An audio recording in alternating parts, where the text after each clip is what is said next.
Okay, so now let's build our constructor for our binary search tree.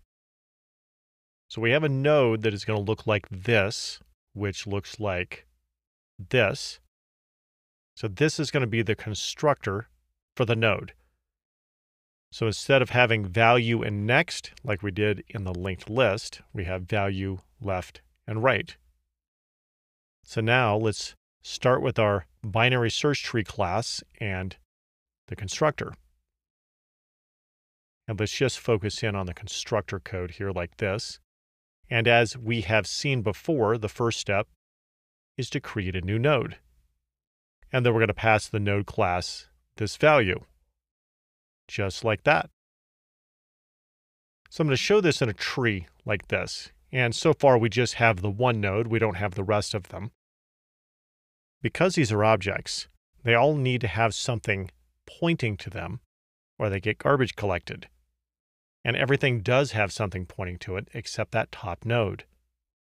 This is why in a linked list like this, we had to have head pointing to that first node.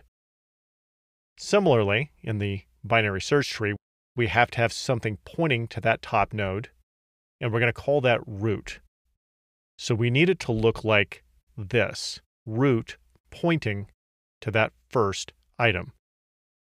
So this dot root equals new node. And since we don't keep track of the length in a binary search tree, this is all we need to do. So this is a working constructor, but I'm going to completely rewrite this. Let's take a look at what we've done here. We have root, but we've also created the first node at the time that we created the binary search tree.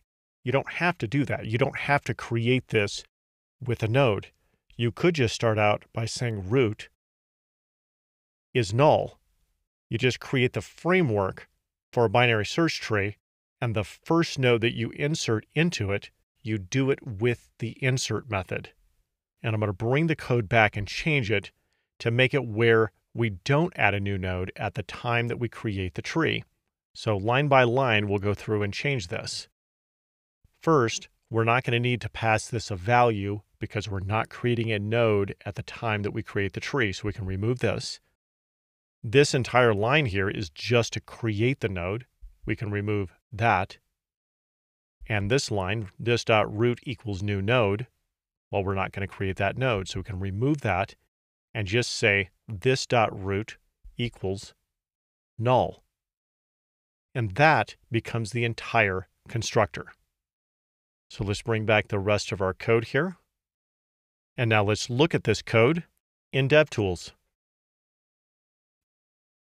Okay, so there is our node constructor and our binary search tree constructor. And then we'll just create a new tree. And I'll run this. And now when we open this, all we have is root equal to null. So that is our binary search tree constructor.